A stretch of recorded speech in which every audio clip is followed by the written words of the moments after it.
요즘 내가 내 묵상에 담장 안 식구들의 편지 글들도 가끔 올리는데 그 글이 담장 밖에 있는 많은 분들에게 많은 것을 생각하게 만든다는 그런 댓글을 읽게 되기도 한다.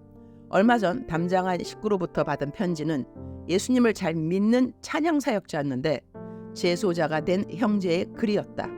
그런데 그분이 담장 안에서 다시 만난 예수님의 이야기가 정말 감동이어서 오늘 내 묵상에 올려본다. 투 프리즌 리바이벌 담당자님, 안녕하세요. 한 교도소에 수용되어 부족하지만 뒤늦게 하나님께 영광 올려드리는 삶을 살고자 발버둥치며 살고 있는 누구누구 형제입니다. 중간에 생략하고요.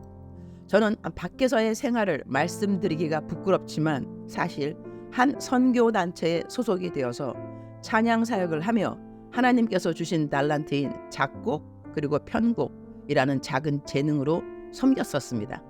이곳에 처음 들어왔을 땐 수치심과 부끄러움 그리고 큰 무력감에 하나님께 의지하고 의탁할 생각을 전혀 하지 못했었지만 많은 교정 목사님들의 도움으로 다시금 큰 회개와 함께 새로 시작할 용기를 얻었었습니다. 그런데 얼마 전 선교사님 묵상을 받아보면서 특이한 경험을 하였습니다. 저는 작곡은 곧잘 해왔지만 작사에는 영 재능이 없었는데 묵상을 하면서 기도를 하면 이상하게 찬양의 가사가 머릿속에 떠오르며 흥얼거리게 되는 겁니다. 그것도 제가 알지 못하는 새로운 가사가요. 제가 어제 기도하며 떠오른 가사를 잊어버리기 전에 적어 놓았는데 함께 공유하고 싶어 뒤에 첨부합니다. 선교사님께 정말 감사하다는 말씀 드리며 저도 이런 큰 죄인인 저도 다시금 하나님의 도구로 쓰임받을 수 있다는 용기를 주신 성령 하나님께도 영광을 올려드립니다. 작사곡 제목 사용하소서. 나의 삶 주께 위탁하오니 새 옷을 입혀주소서. 나의 길 주께 고정하오니 새롭게 하여 주소서. 어두운 이 삶 밝은 빛으로 비춰주시니 주의 환한 얼굴이 보입니다.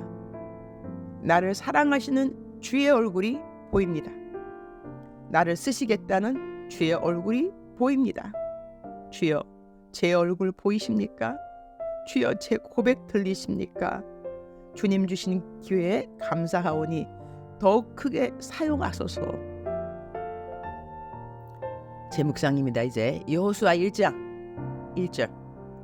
여호와의 종 모세가 죽은 후에 여호와께서 모세의 수종자 눈의 아들 여호수아에게 말씀하여 이르시되 2절.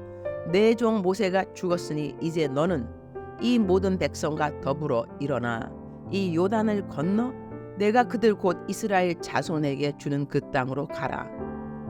After the death of Moses, the servant of the Lord said to Joshua, son of Nun, Moses' aide, Moses, my servant, is dead.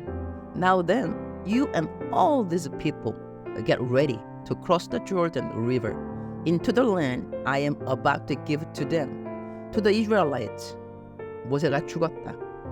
그 같은 리더가 다시는 이 땅에 있을 것 같지 않고 누가 도대체 모세도 하지 못했던 일을 할 수 있을 것인가 생각되지 않았을까?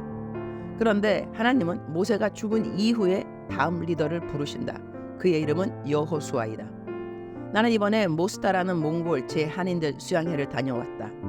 나에게 있어 내가 한국에서 보낸 명절 중 가장 기쁘게 보낸 명절이었던 것 같다. 나랑 문화와 언어가 다 다르지만 이들과 함께 드린 예배 시간마다 얼마나 하나님의 임재하심이 가까이 느껴졌는지 찬양이 시작되면 나는 몽골 언어의 찬양을 하나도 이해하지 못했지만 이대로 계속 찬양만 하면 좋겠다는 생각을 할 정도로 하나님의 임재하심, 즉슨 함께하심이 컸었다. 3일 그들과 같이 있었는데 말도 안 통하는데도 정이 들었다라는 표현을 저절로 사용하게 되었다. 그곳에서 어느 목사님을 만났는데 그분은 몽골에서 오랫동안 선교하시다가 지금은 한국에 와 계시는 분이셨다. 몽골에서 처음 종합대학을 세우셨다고 한다. 학교도 사립대학 중에는 1위의 자리를 갖고 있었을 정도로 모든 것이 다 잘 되고 있는 때에 하나님이 한국으로 부르셔서 한국으로 오셔서 맡겨진 일을 다 잘하고 이제는 사모님과 함께 교회를 개척하셨다고 한다.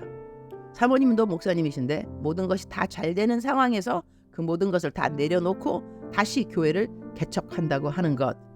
지금은 성도님이 15명인데 너무 행복한 목회를 하고 있으시다고 한다. 얼마 전 돌아가신 하용조 목사님의 설교를 들었다. 리더로서 다음의 리더에게 자리를 내어주는 성숙에 대한 말씀을 하셨고, 리더는 다음 리더에게 바턴을 잘 물려주는 것도 중요하다는 말씀을 하셨다. 경주를 아주 잘해도 다음 주자에게 바턴을 잘 못 넘겨주게 되면 잘 뛴 경주였을지라도 상을 얻지 못한다는 말씀 역시 하셨다. 나도 이제 6년이라는 세월이 흐르면 교회에서 선교사로서 정년 퇴직 나이가 된다. 나는 선교지에 많은 사역들이 있다. 이 모든 사역들을 어떻게 넘겨줄 것인가? 지금 나는 그 연습을 이미 하고 있다. 모든 교회를 자체의 담임 목사들을 세워두었고 기술학교 운영 역시 교장이 따로 있다. 샘 역시 새로운 리더를 세워두었다. 그러나 나중에 이들이 재정적으로 어떻게 자립을 해야 하는지 관건이 아닐 수 없다. 사역을 하면서 내가 없으면 무엇인가가 안 될 것 같은 그런 생각은 망상이라고 생각하면 정확하다고 나는 생각한다. 맡겨진 자리에서 최선을 다해야 하지만 그 자리는 내가 아니면 아무도 못 해낼 거라는 그런 생각은 사역자로서 자기 기만이 될 수 있기 때문이다. 주님, 오늘 또 최고의 날입니다. 모세를 사용하신 하나님, 모세의 마지막을 허락하셨습니다. 모세의 마지막을 허락하신 하나님은 다음 리더를 계획해 두셨습니다. 모든 것은 하나님의 계획 안에서 움직여짐을 깨닫게 됩니다.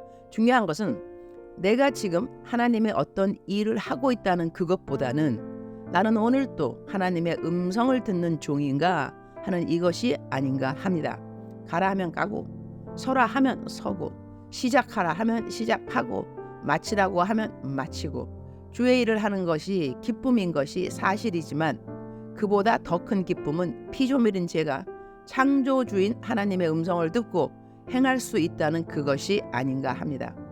무엇을 하면서 살을까요? 라는 질문보다는 어떻게 매일을 살면 될까요? 이것이 저에게는 더 중요한 질문이어서 감사합니다. 나 하나 없어도 주님은 넉넉히 주님의 나라를 이 땅에 이루어 가실 주님이라서 감사합니다.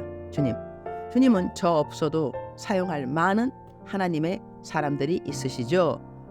그런데 저는 주님 없으면 아무것도 못해요. 그것이 주님과 저의 아주 큰 차이점이 아닐 수 없어요. 오늘은 신촌 하나 비전 교회에서 주일 설교를 합니다. 어떻게 성령님과 동행하는가 설교 제목인데, 성령님에 대해서, 성령 충만에 대해서 심플하게 잘 설명할 수 있도록 저에게 지혜를 주시기를 기도드립니다. 주님, 저는 분명히 말씀드렸습니다. 저는 주님 없이는 주님의 일을 못한다고 말이죠. 주님 사랑합니다. 주님 감사합니다. 오늘 또 우리 주님 저를 보시면서 하루 종일 기쁘시면 참 좋겠습니다.